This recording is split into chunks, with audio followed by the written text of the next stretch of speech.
lights are out and you stumble in the dark. You kept pushing on, but then you went too far. When your ship has sailed and all your dreams are lost, everything is wrong, you feel like it's your fault. Just remember, I will be there for you, baby. Remember, there's nothing out there to get you, don't forget it. When life throws lemons, just hold me. Just hold me. Just hold me.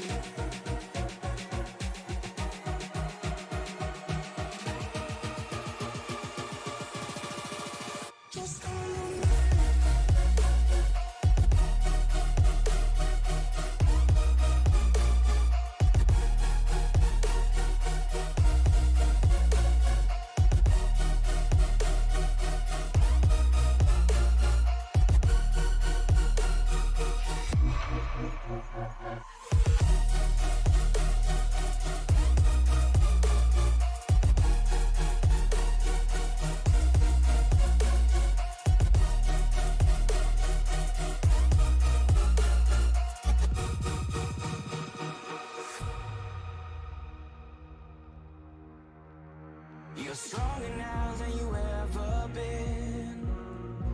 You gotta leave now, it's time to catch the wind. You will climb up high and look through the clouds, and when you're feeling low, I know you'll bounce back. Oh, and just remember, I will be there for you, baby. Remember, there's nothing out there to get you, don't forget it. When life throws lemons, just hold me. Just hold me. Just hold me.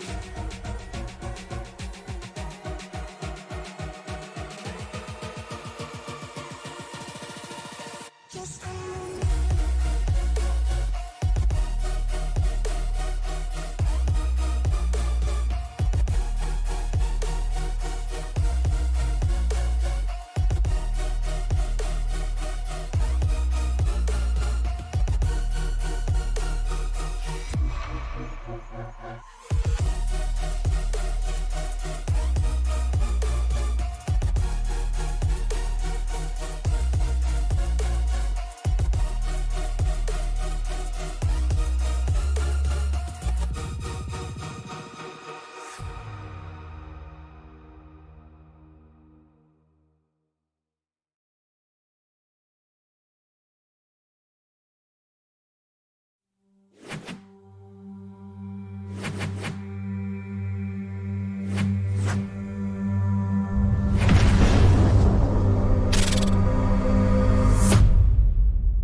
From North Wilkesboro Speedway, the SCL Late Model Tour is ready to pound the asphalt at one of our sport's most hallowed halls. Good evening, everyone, and welcome to North Wilkesboro, North Carolina, where we can now safely say this racetrack has been resurrected beyond our wildest dreams, not only on iRacing, but in the real world as well. Names like Petty, Yarborough, Allison, Earnhardt, and Waltrip helped to make this place famous with incredible wins and racing. Now another generation of Earnhardt has helped to bring it back to glory and honor. Last week in the SCL Late Model Series, Colin Murphy qualified on the pole but only led 4 laps at IRP. However, he led the most important lap, the last one. With just 2 races left in our season, Justin Lewis looks to capture his first checkered flag of the season after falling short last week to Murphy. So expect some hot action tonight here in the Tar Heel State.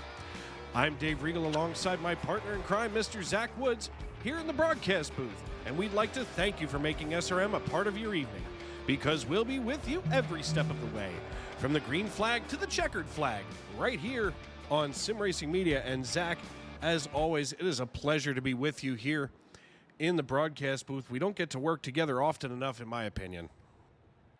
Well, I'm really excited that tonight is the night we decide to join forces here, because we are certainly going to be in for a treat as SCL takes on North Wilkesboro, very prestigious racetrack. You laid it all out for our fans tonight. The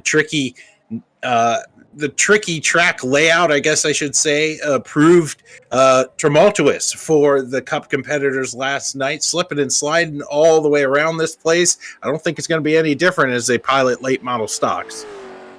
Absolutely, and right now qualifying underway as we take a look at Johnny Lefevre's on his opening lap.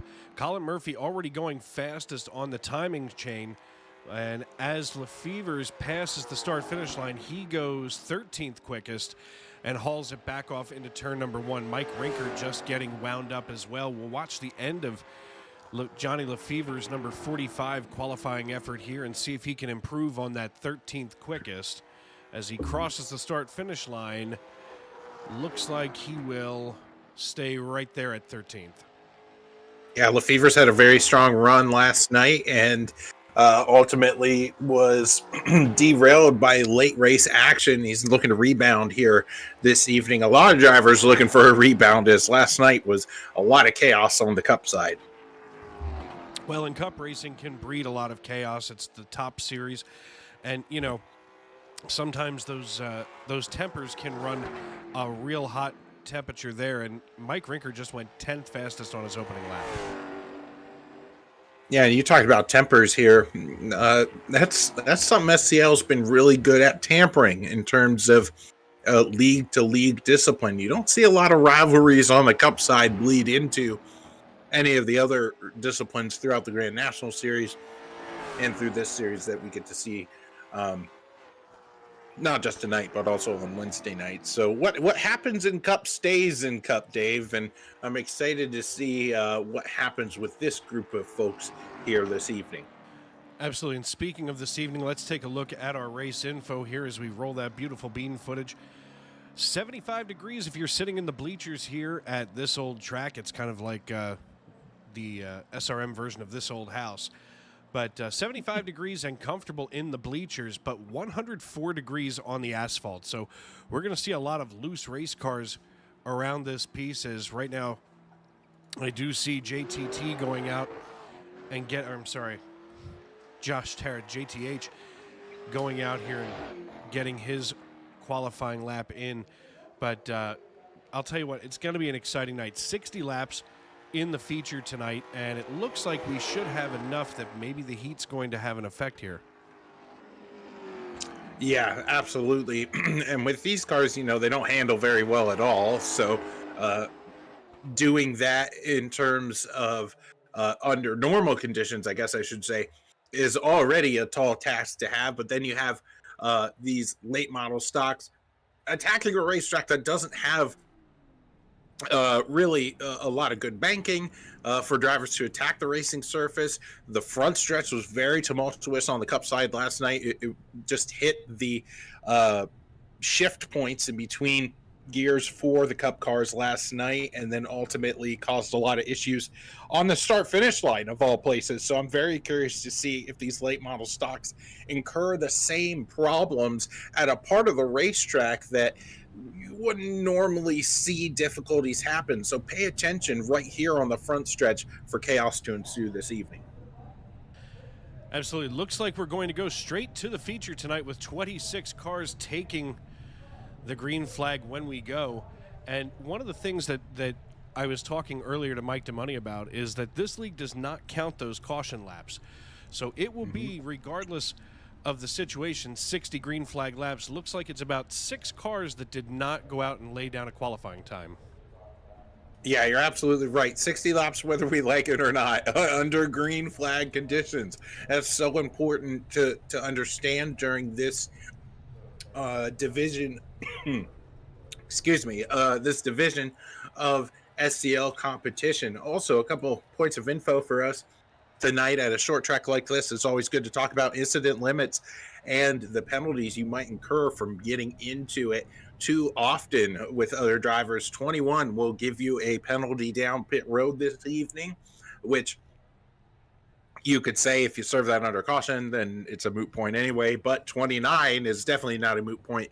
That'll get you disqualified, and these drivers only have one fast repair for tonight.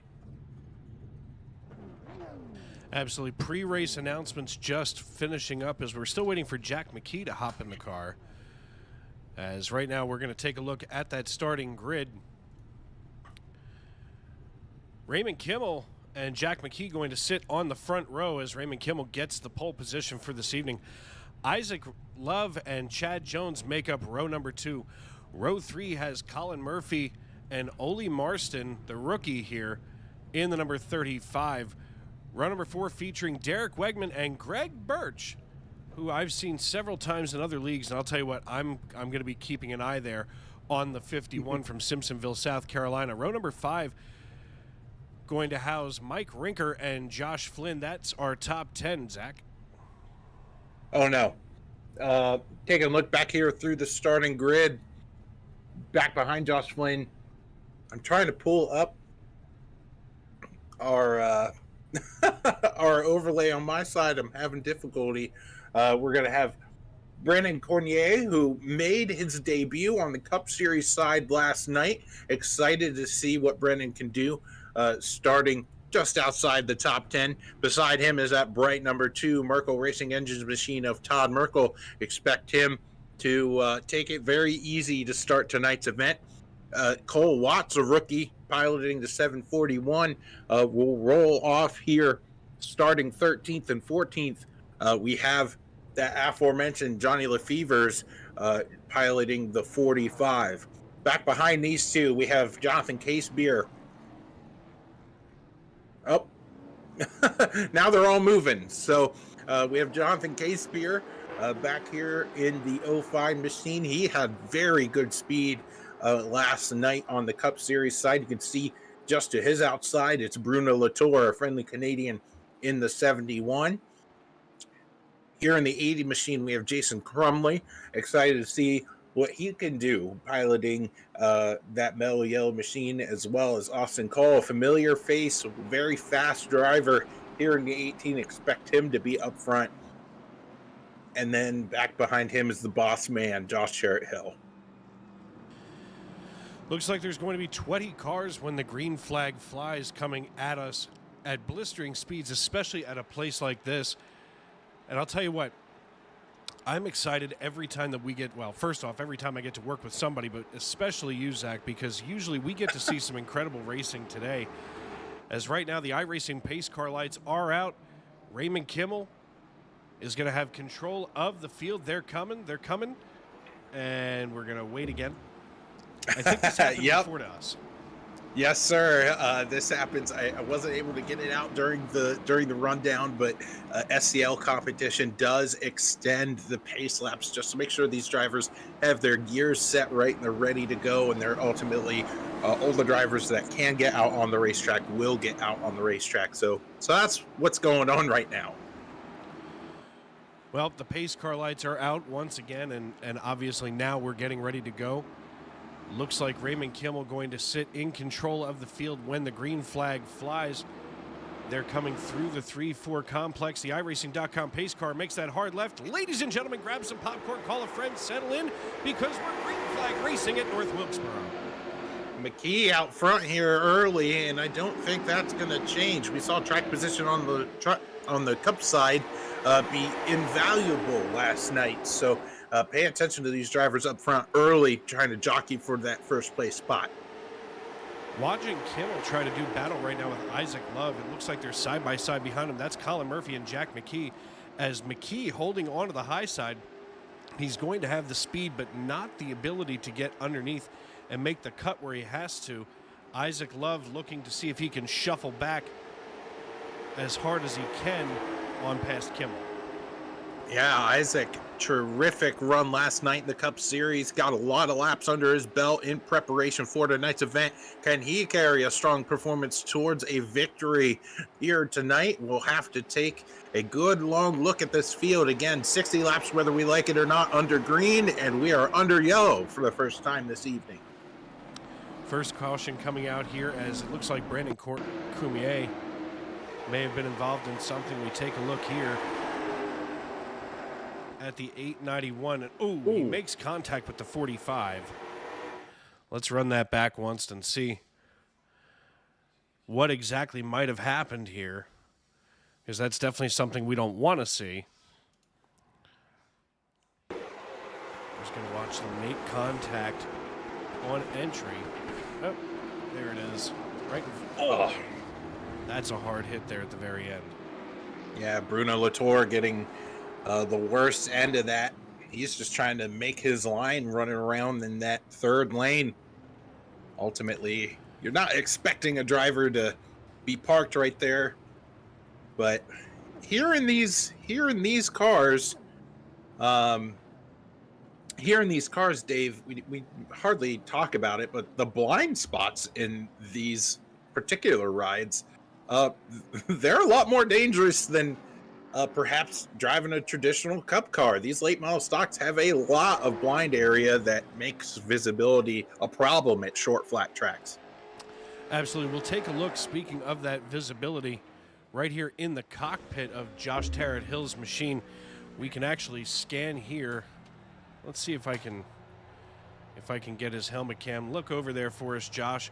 We can see as Josh looks over here to his right coming down pit road that headrest there blocking a lot of his right side view, and the left side not as bad, but looking out that window on his left side, thank you, Josh, we appreciate that, is still quite a challenge.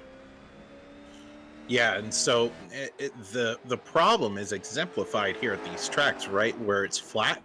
And, of course, North Wilkesboro has a little bit of banking, but nothing like a Dover or Bristol that you could kind of peek out around the corner to see if there's chaos in front of you. Yeah, that doesn't happen here.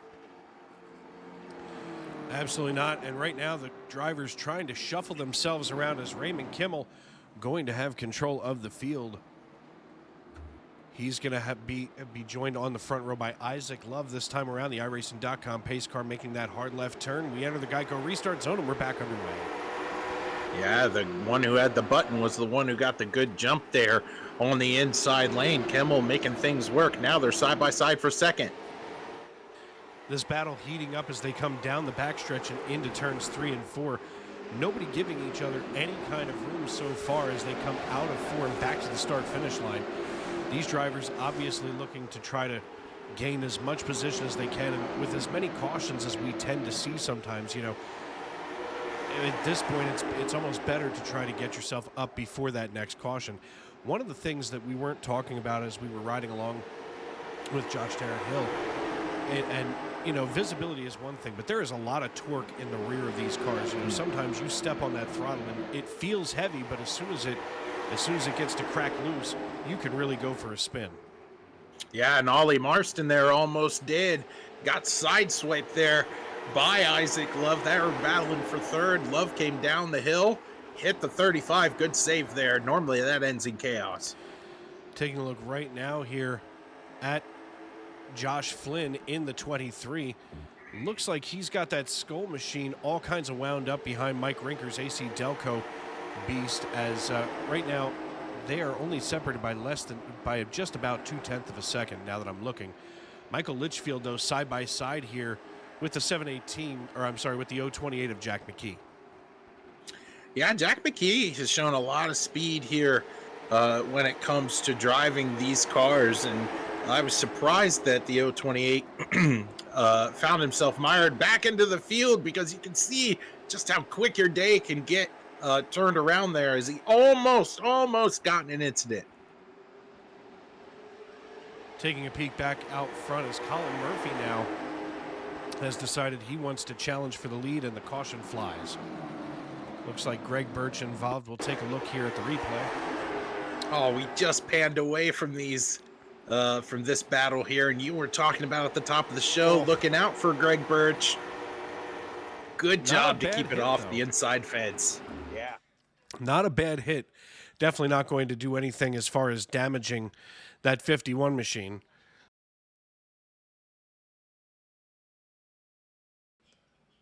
We'll see if we can't get just a little bit of good camera angle on this. There goes Birch. The beauty of replay.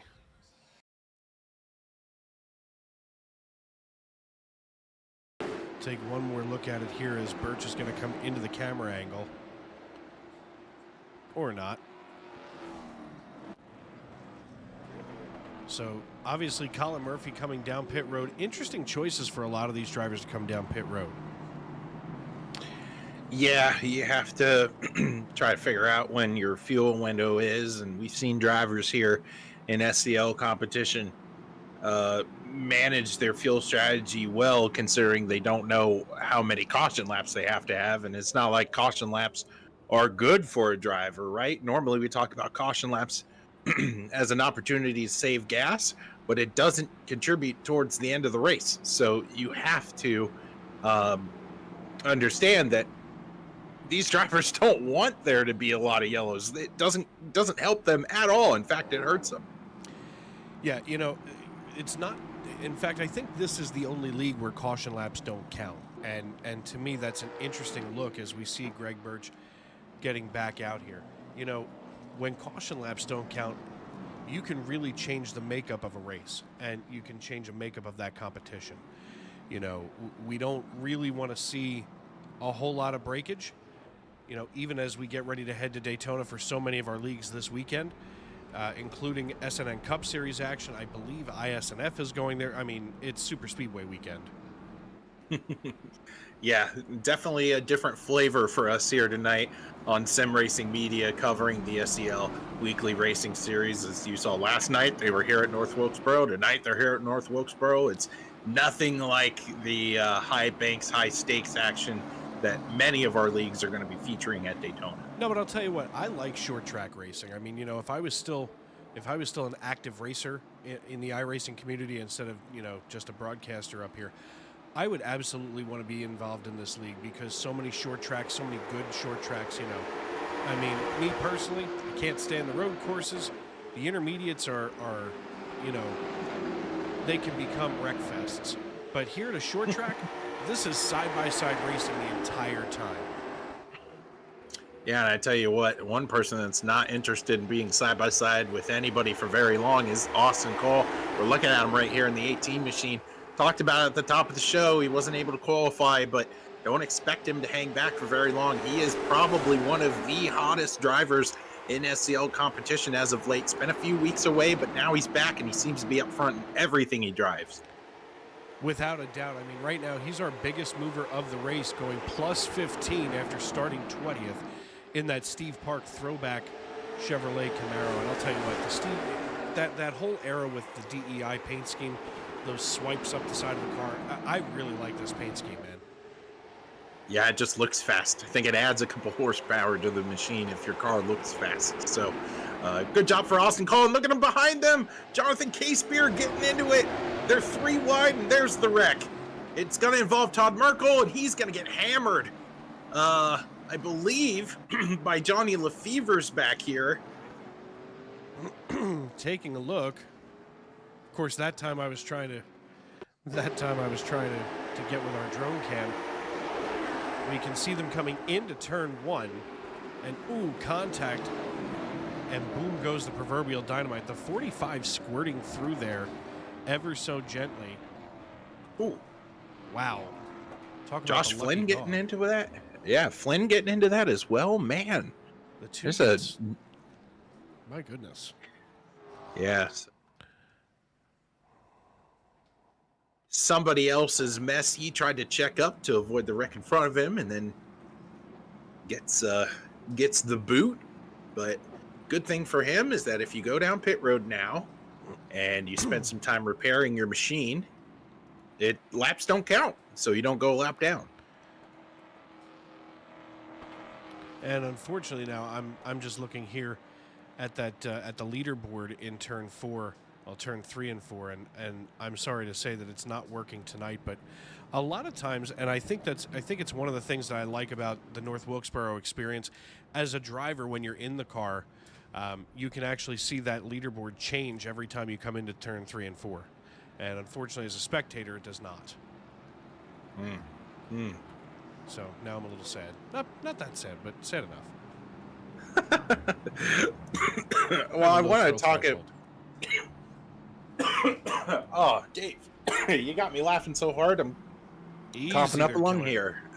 But I want to talk about one particular paint scheme that might touch some hearts out here tonight, and that is the driver of Isaac Love, who is out here. We saw him up front earlier, but he has since decided to go down pit road. He's driving a unique paint scheme, the 62 machine, piloting a throwback to his dad, Kevin Love's super late model that Cup crew chief Rodney Childers helped work on. So a neat, interesting story about a throwback paint for us that has some ties to real life racing. You know, one of the things that I've always been fascinated with NASCAR with, first of all, I've always been impressed by the drivers who wear their wedding rings under their gloves. It's not like in contact sports like hockey or football where, obviously jewelry can kill someone. Second of all, when it comes to family and racing, we have such unique ways of honoring family or memorializing family, in this sport. I mean, obviously we've been doing it for more than 20 years now with the Intimidator. But I just think that NASCAR harkens to such a family sport. Yeah, absolutely. And what a great tribute there in order to have a throwback that means a lot to the family. And what a cool coincidence that you're driving the same car at a throwback racetrack that you can be able to do that. We say that it's a throwback racetrack, but this racetrack has gotten a breath of fresh life. Obviously, the host to this year's 2023 All-Star race for the Cup Series, and as we get back underway here, I always think it's interesting when we get to resurrect old racetracks. And I thought that it was Dale Earnhardt Jr., and I was talking about it last night in the A Lot Cleaner Property Management Maintenance Xfinity Series. Dale Jr. understands that he is not just an ambassador of the sport, but he's a caretaker of the history of our sport. And, getting the opportunity to bring this racetrack back to life, not only on iRacing a few years ago, but obviously in real life just this year, I think it's incredible that, we're able to do that. And I'm always hoping to see, maybe Rockingham make a return, and the Lost Speedway series over on Peacock is really exciting. Yeah, absolutely. And in the meantime, we get to experience firsthand drivers attack this racetrack on a regular basis, right? This is a favorite for a lot of people on the service, and it's always cool to take a look at kind of how the new technology of today meets the old of what has happened in the past. So taking a look here, the battle continues to rage on. This is a battle between Cole Watts, and then we have back behind him have the driver of the 718. We have take a look, Michael Rinker back here, Ollie Marston back here. This is all flirting inside or just outside the top 10. Not only are they flirting inside and outside the top 10, but they're also flirting with disaster. As I'm taking a look right now at Mike Rinker in that 9AC Delco machine. He's working the high side over top of Ollie Marston, and it almost looks like Rinker getting loose on exit every time. Well, loose means quick, so if you can keep it underneath you, you're figuring something out. But we didn't see a lot of passes happen on the high side during the Cup event. You had to wait for the driver in front of you to make a mistake to really send it into the corner. You can see here, look at the track facts, and I think that 109-degree track temp will speak for itself. Yeah, 109 degrees is pretty toasty down there in the asphalt. And, obviously, as we're taking a look at Mike Rinker, it proves to us that it's getting slick down there. And as we switch over here, Colin Murphy now riding the high side. It's almost like he's figured out that does tighten the car up, so to speak, at least a little bit. And, to me, whoa, he's got the speed, and it almost keeps the car stable for him. Yeah, absolutely. And we talked about last night on the Cup side of things that this track does have a bit of a cushion. You can kind of ride that third lane up here, but you can even see it here on the broadcast where it does get sort of speckled out. That's all the yucky stuff you don't want to find yourself in, because the wall will eat you alive here at North Wilkesboro. So going high to find some speed is one thing, but flirting with disaster is a whole nother story. Well, we've got 25 of 60 laps, and we're just about at the halfway point. And, I see somebody getting loose back here. Here's the thing, and I say this more often than not. When these drivers finally get themselves settled in, maybe go, not necessarily single file, because we don't want to see single file all the time as we go under caution. Because go figure, it's almost that broadcaster's curse. But, and here's Mike Rinker, as we were just watching. Rinker, oh my goodness, he turns over. At least he went back. Todd Merkel finding himself in somebody else's mess again. Let's just take a look here and see what happened with Merkel, because I'll tell you what, one of the things that's always hard to try to gauge yourself on the racetrack is when you're sitting there, trying to get around that wreck. We're going to go right here to Todd Merkel's roll bar, and he's thinking to himself, okay, I'm clear, I'm going high, and out of nowhere he catches the 9. I mean, that's not intentional. Unfortunately, many of us on the iRacing service driving without a spotter.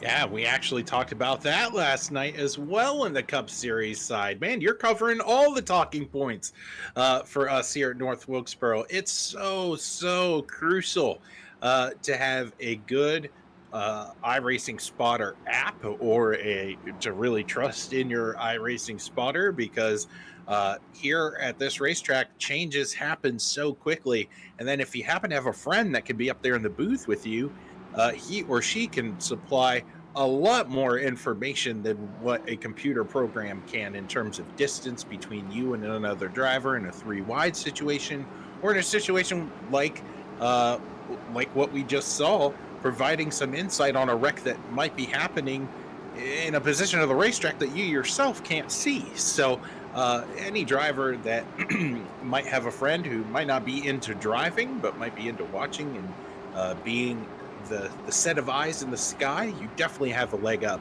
on the rest of your competition. Oh, without a doubt. I mean, one of the things that I've learned, since stepping out of the car and being in the booth full time, is what I can, kind of glean from several of these racers. I mean, it used to be that I raced on a Sunday night and then, broadcasted on, Monday and Tuesday. And now that I've got more time to pay attention to what they're doing, trust me, it makes me a little thirsty to get back behind the wheel, but not enough to get myself in trouble here at home. Well, up front, you have a couple of rookies, Jack McKee, as well as Derek Wegman, going to lead off the field. Wegman's probably wishing he had that restart back, though. Absolutely, and a lot of these drivers, trust me, if I was in the car right now, or at least someone's spotter, I'd be telling everybody, get single file, work on one another one at a time. There's plenty of room out here on the racetrack. We just saw that from our blimp cam, and in my opinion, as convoluted as it can be sometimes, when I see these races go single file and watch these guys work one another one at a time, sometimes that makes for more exciting racing, because right now all we're doing is hoping to God that we don't see another wreck. Yeah, side by side for a lot of this field right now. One of the drivers we talked about early and often that has been doing exactly what you said very well is Austin Call. He is in 4th right now. He can only watch, though, the battle that's happening for the lead out in front of him. I'm very impressed by the 009 and how he's able to roll the top side. Well, there's a reason that he's up here battling for the lead, and that's because he's able to hold that top side. More often than not, especially on a short track, that top side has a lot of speed up there. The problem is you don't get the momentum to get underneath that driver who's holding your low side. you've got all this speed, but nowhere to go with it. Yeah, well, Colin Murphy has figured something out. He's just working lap after lap after lap up here on Jack McKee, and is just paying off ever so slightly. You can see, pick a point here, viewer, on the racetrack that you want to compare this battle to lap after lap. The 09 just slowly and steadily gaining a little bit more ground on his battle for the lead. I'll tell you what, though, if I was anybody right now, I would want to be Derek Wegman, because right now all he's doing is watching Murphy and McKee burn their equipment up, and he is back. When you say lurking, I mean he's almost back here harassing the two of them, waiting for somebody to make a mistake. Oh, yes, absolutely. These drivers are trying to figure out one another in terms of their weakness, and you brought up something good here, Dave, to talk about, and that's the fact that we've seen a lot of drivers on pit road, but that doesn't mean they're changing tires. Oh no, not here. No tire changes throughout the race. So what you got is what you have to work with for the whole race. Yeah, and believe me, as somebody who was once upon a time a severe tire abuser, this is the kind of race where, the men are men and the goats are scared. That's for sure. You can see here a battle for the 11th position. You saw Bruno Latour take that away from Todd Merkel, and Bruno looking to pilot himself back into the top 10. And Todd's struggling out here right now, trying to find his bearings. Yeah, Merkel right now holding that high line once again, trying to get a good run on exit. It's almost faster to be up there and get that run off of the exit, but what you really need to do is be able to knife right underneath, your fellow competitor. Taking a look at our youtube.com live chat, Jennifer Carnival cheering on the number 35. That's Ole Marston. As we pull up his information, we can see him here in that Red Bull machine. Justin Lewis decided to give the field a fighting chance tonight, as he had to miss tonight's race. So unfortunately, no matter how much attention I tried to draw to him in our open, he has decided to not be in the cockpit tonight.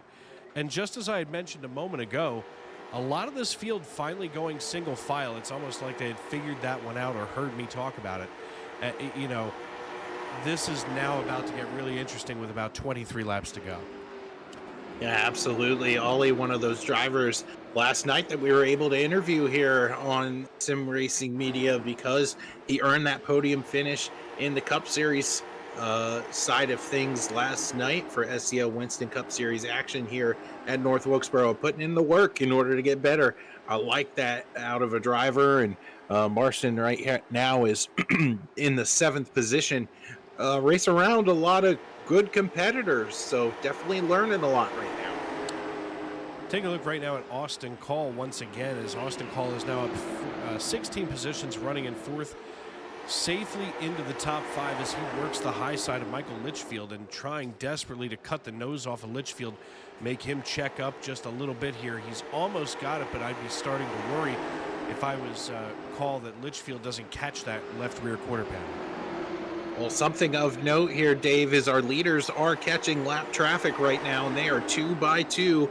Oh, no, they have single filed out. Colin Murphy has wrangled the lead from Jack McKee in preparation to catch lap traffic. So looks like the battle for the lead has just sorted itself out here with 19 to go. Sorted itself out, but definitely not over yet, as right now they're getting ready to start thinking about putting Josh Tarrant-Hill down a lap, as he's, let's see, about 17 seconds behind, and we're running 18 seconds, so they're about a second and a half behind him. Yeah, absolutely. And so working the high line has paid off for Colin Murphy, a rookie here for SCL competition, wrestling away the lead from a very strong competitor, right? We've seen Jack McKee put together a lot of good races here in this particular discipline of SCL competition. Impressive run by Colin here. Watching Michael Litchfield as he nearly gets run over by Chad Jones. Litchfield trying to chase down Austin Call is being challenged now by Chad Jones. Is Jonesy going to try to get underneath here and take away some of that momentum from the 718? And I'll tell you what, that's one thing that I always find interesting here in the SCL series is the triple digit numbers for these cars. I mean, I'm used to just doubles and singles, but I've got to get used to that. Every time I do this, they finally make contact. The 718 goes around. Contact for a battle that was taking place for the 6th place position. Michael Lynchfield, finds himself to the inside wall. Unfortunate for him, but fortunately, didn't hit anything. And that inside wall is very unforgiving. So I think he'll be able to be no worse for wear right now, trying to pilot that machine back up to the field. Absolutely. We're going to take a run back and look at this as we were just talking about it, and he did it. Basically, the 75 did exactly what I was afraid he was going to do and catch that quarter panel. And let's see if we can get this right here on turns 1 and 2 as we go back to the action. It's either going to be right here, and there they are coming around. Oh. Yeah, I mean, if you're the 75 there, you got a nose to the inside, and you can't go any lower. You're going to be in the grass. So definitely a tough spot for those drivers to be, although RC doesn't see it that way. Chad Jones to the back, EOL. That's something that I've found really interesting over the last, year and a half here on the iRacing.com servers. Shuffling, the aggressors or the causes of accidents and wrecks here on the racetrack. I mean, we went for a long time. There were a lot of leagues, especially here on Sim Racing Media, we got to see them, where, there was a guy that thought that he had a V-plow on the front of a Ford Mustang, and it just was not that way. And it seems to be a trend now where, hey, you cause something, you're going somewhere else. Yeah, absolutely. And I do like the leagues holding drivers accountable when it comes to driving and driving etiquette. There are some leagues that do that better than others, but SCL is very consistent across the board when it comes to officiating. And we, of course, here at Sim Racing Media, being able to broadcast 3 nights a week, this league, we get to see all of it and test that theory and prove it. And there's no real drama when it comes to officiating here versus maybe some other leagues.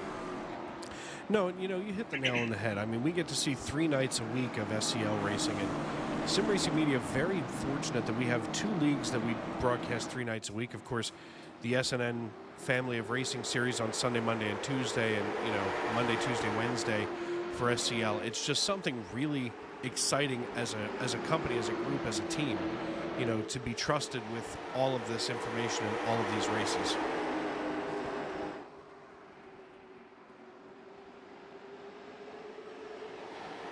Take a look right now at Todd Merkel here in the 2 machine. He's trying to get himself wedged right in between Ray Kimmel and Greg Birch, as Greg Birch on his recovery drive back up into 12th position. And we see Greg holding on here to the high side, obviously not going to come off of his mark, but nearly getting pinched out of the way by Mike Rinker in the AC Delco machine as they come off of 4 crossing the start-finish line. We're 12 to go. Yeah, 12 to go here from North Wilkesboro, and what a jump that 009 got off the restart in order to sort of pull away here and create a bit of a gap that we have not seen from anybody else tonight. Took him a little while, but Colin Murphy to the point, and it doesn't look like he's going to be giving it away anytime soon. No, and a half-second lead like Colin Murphy has right now is a lot further at North Wilkesboro than it would be at, a place like Texas or Charlotte. On a short track, a half second, it could be an eternity as you're waiting for the cars to go by. In fact, we're going to get a chance to look right here as we go to the entry of turn 3, 1, 1. And these other cars are even closer together. It's incredible to watch the distance that are between these cars. Yeah, and I wouldn't count Jack McKee out just yet. It just takes the slightest of mistakes for this gap to slinky back up to one another here. So we've seen drivers put too much wheel into their cars coming out of turns 2 and turns 4 respectively. So I wouldn't count this one sold just yet. Now, Johnny Lefevers Jr., working the underside now of Derek Wegman, trying to keep Wegman back behind him as Lefevre's trying to get into that top 5, get those points here for the end of the season. I mean, he just muscled his way on past, and right now, Cole Watts coming across the nose of Wegman. We stayed green as everybody was facing the right direction with 7 to go. All of a sudden, this has become a 3-wide battle. My goodness. Oh my goodness. Cole Watts was seeing red there, flying that machine through that corner in order to get those spots back. And what should have been a lot worse scenario looks like it's going to be managed out. He's only going to lose about 1 position for all of that. You know, when you're in that situation, the hands get a little tighter on the wheel. The pulse rate goes up like crazy as they're fender to fender here coming out of turn 2 and down the back chute. I mean, you know, when you go 3 wide, the worst thing that you ever want to hear from your spotter is 3 wide, you're the meat.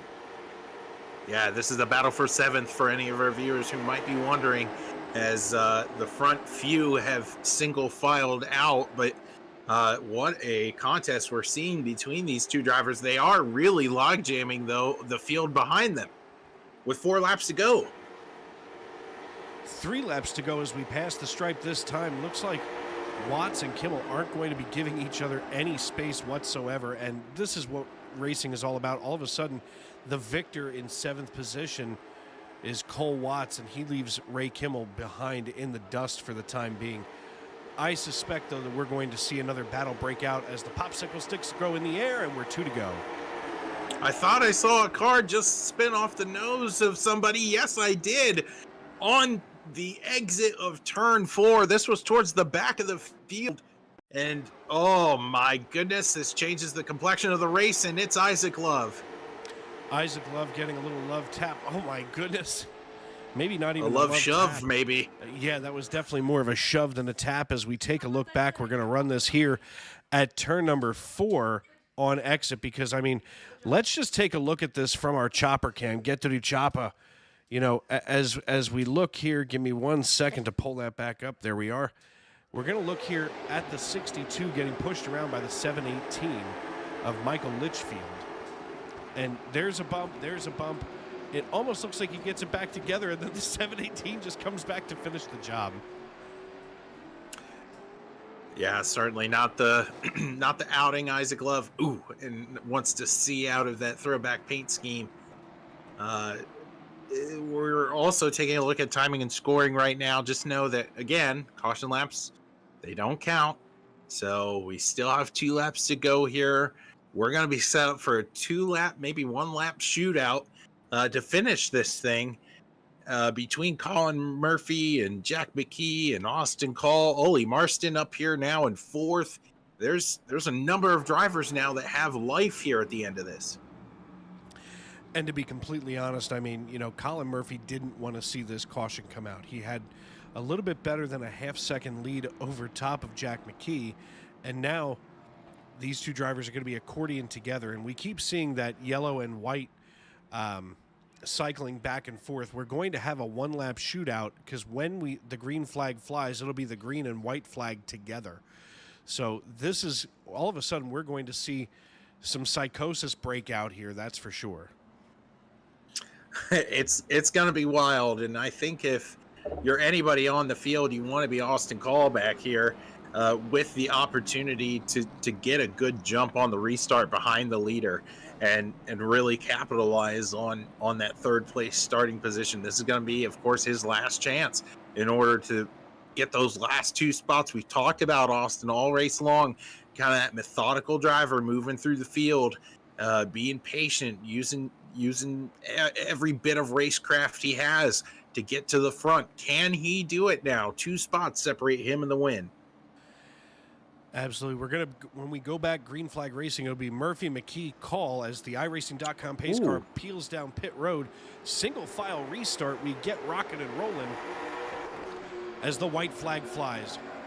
We are racing back to checkers as Jack McKee going to be diving down here, but Murphy getting the good jump. The 23 getting a penalty and being thrown from the race as the checkered flag begins to fly. Colin Murphy comes out of turn 4, And 2 weeks in a row, your winner here in the SCL late model series is Colin Murphy. Yeah, Murphy with a good run there. I wasn't quite sure about the change. Taking a look at the history of officiating here when it comes to decision making. I don't know if we just missed it up here in the booth or what happened there. If we weren't in tune to what was going on when it came to double file versus single file restarts. But Dave, that was not the restart I was expecting. When it came to this, there was really no contest for the win because of the single file restart. Well, that's why one of the things I've always been fascinated with is that, it seems like race control is the most thankless job in all of iRacing. And, Absolutely. Sometimes you make a decision and everybody's happy. Sometimes you make a decision and everybody's mad. But I'll tell you what, as we pull him up here into the broadcast booth, the one man that's happy here on the racetrack is Mr. Colin Murphy. Back-to-back wins here in the SCL Late Model Stock Series. Hey, Colin, it's Dave up in the broadcast booth. You got a copy? Yeah, I got you. Zach and I were watching this race tonight. You were incredible tonight. You only led 4 laps last week, but dominated this week. How are you feeling tonight as you brought home the checkered flag? I feel pretty good. It's third week in a row that I've won, so I know the Richmond race wasn't broadcasted, but I also won that one. So this is win number 3 for me of the season. So it feels pretty good going into the home stretch. Yeah, next week, of course, being the series finale, if you will, or the season finale at Five Flags. What are you thinking as we go short track racing one more time at Five Flags? I'm not sure. I'm pretty good on the flatter track, so I don't know how I'm gonna be at Five Flags, but I'm looking forward to it. So I'll see what I can do. Yeah, you made the high side work tonight. Did you find that the car was more stable up there on the high side for that extended period of time? No, it's just kind of easier to get your momentum built up there and kind of pinch the car down on the bottom, and it's very easy to lose your momentum down there on the bottom, so I kind of just stuck with the high side there and tried to pinch the car down as much as possible on the bottom so he couldn't use as much racetrack as he wanted to. Well, congratulations once again on win number 3. Before we cut you loose, who do you need to tip your helmet to tonight? I'd like to thank everyone over at Apex Industries. Everyone that helps me in real life, all my sponsors, my mom and dad, and yeah, that's about it. And you guys for the broadcast. All right, my friend. Well, listen, congratulations once again, and we will see you next week at Five Flags. Yep. And Zach, I believe that you do have, or at least you did have, Jack McKee as we get him up here into our booth. There we go. Jack, it's Zach Woods and Dave Regal up in the booth. You have a copy? Yeah, I could hear you.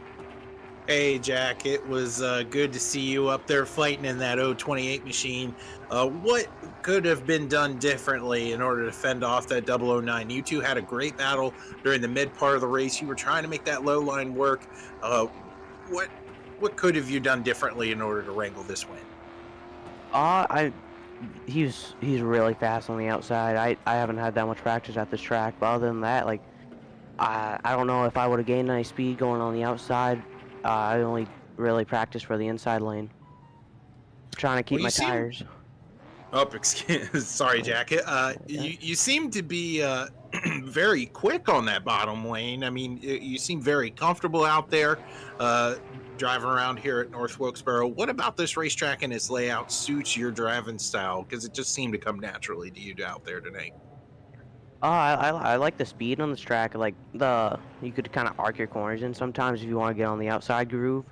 You gotta be really good to be on the outside groove, but you can make that outside groove work. Well, Jack, one spot short tonight, but I'm sure you're going to take that second place finish in stride. Do you have any thank you sponsors or shout outs you want to give for tonight's event? Nope, just all the good racers that want to do this league, come out and do it. All right, that's your second place finisher, Jack McKee. Go and enjoy this one. Thank you. And last but not least on our podium, driving that Steve Park throwback, as we're going to get him up here, that Steve Park throwback paint scheme, Mr. Austin Call coming here onto the podium tonight. Hey, it's Dave and Zach up in the booth. You got me? Yeah, I got you. Well, Spring, Texas should be proud of you tonight after that performance that you put on after starting in 20th position when the green flag flew, working your way up to the podium. I mean, take us through this race and tell us how you wound up here. Well, I started in the back mostly because I knew if I tried to start at the front, even though I knew I was going to be pretty fast, I was going to be probably starting fourth because I felt like I had a good qualifying lap in me if I felt like it. But I started in the back, hoping that a caution would come out quickly, which it did, and I could pit for fuel because for some reason fuel was a problem. And then I would just hope that nobody else realized and everybody would run out of fuel late in the race and I would laugh my way to a win. So that was the goal. It didn't work like that. And just kind of slowly worked my way through the field, just waited for other people to pit. And once they did, I got in front of them. I think out of everybody who pitted after me, I think only Colin got around me from there.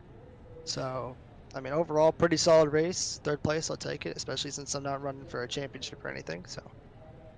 Well, and, you know, as Zach and I were talking during the broadcast, I mean, the way that we could describe your win or your podium finish tonight would be methodical. That's the adjective that we came up with as you got through traffic. I mean, you know, next time I'm on the Schuylkill Expressway outside of Philadelphia, I'm definitely going to have to call you and see if you can get me through there a little bit faster. I don't really know how to respond to that, but okay. I mean, if you call me, I'll do it.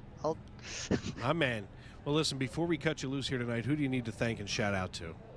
I got to thank my teammate, Todd Merkel. Obviously, Justin wasn't here today, so we normally thank him, but he wasn't here for some reason. But I got to thank my teammates, obviously. But I got to thank my family for letting me do this. I know my brother was a little bit mad. He wanted to do something on the computer tonight, but I was already on before he got home, so too late. And then I got to thank my grandma for watching. She watches all my races, although I'm pretty sure she's also watching the Red Sox game right now, so don't know how much she's looking at this right now. Well, I mean, you know, the Bo Sox get to play at the oldest stadium, or the oldest stadium in Major League Baseball, and you just got to race here at the oldest, you know, racetrack here in NASCAR. So congratulations on the third place win, and we'll see you next week at Five Flags. Thank you. Well, Zach, as we say, another one in the books here at North Wilkesboro, and what an event it was tonight. I mean, and especially for speed. I mean, you know, did not take very long at all for sure, you know, compared to some of the other races that we've seen. Yeah, it was a lot of fun to cover this one. Be able to be up here in the booth with you, Dave, is always a treat. Just sort of upset it was so quick. I mean, definitely a shorter race for certain, but these drivers really behaved, raced well, put on a good show. Absolutely. And taking one final look here at our final results, Colin Murphy brings home the checkered flag. He's joined on the podium by Jack McKee and Austin Call. Ollie Marston, the rookie, finishing in fourth position as Jonathan Casabear finishes in fifth. That rounds out the top five. Cole Watts finishing in sixth position as Ray Kimmel and Bruno Latour bring home seventh and eighth, respectively. Todd Merkel and Mike Rinker round out the top 10. And I'll tell you what, as you go on here to 11th position, I was just impressed with all of these drivers. Yeah, Josh Cherry Hill, the boss man, we talked about him getting lapped almost at one point in this race. He's going to bring it home 11th. Greg Birch, you talked about earlier, wanting to pay attention to him. Well, there he is, buddy. He's going to finish 12th. Chad Jones in the 75 will come home 13th. 14th will go to Isaac Love, sporting that throwback paint scheme to his father, Johnny LaFevers Jr. In 15th, we have Michael Rinker back here in 16th with Derek Wegman. Going to come home 17th. And then you have a few drivers who finished one lap down for tonight's event. Jason Crumley and Brendan Cornier. And then Josh Flynn, who's going to finish 2 laps down, is going to come home, at least on the pylon, 20th tonight. An impressive race from start to finish would be how I would describe tonight. And, you know, here in round number 8, second to last race of the season, these drivers have absolutely turned up the heat. I mean, you know, being able to see Colin Murphy bring home win number 3. You know, Barrett Flo and Justin Lewis not even a factor tonight as they weren't on the racetrack. I mean, you know, you get to see some different people on the podium. You get to see a lot of points getting ready to exchange hands here. And next week at Five Flags, I'm sure that you're going to see one heck of a competition. Yeah, absolutely. The conclusion of this season really has brought out the best in some of these drivers here towards the end. It's good to see kind of the growth of these drivers throughout the duration of the season. We are so thankful we here on Sim Racing Media have the opportunity to give you late model stock action from SCL. Absolutely. Well, for myself, Dave Riegel, and Zach Woods here in the broadcast booth, and everybody at Sim Racing Media, we want to thank you for making us a part of your evening, because without you folks at home keeping it exciting in the youtube.com live chat, and of course watching all of the action here, we wouldn't even have a reason to be here tonight. So we want to thank you for that. And tomorrow, as you go through your day, remember that you're special. You're the only one like you, and you're unique. Good night, everybody.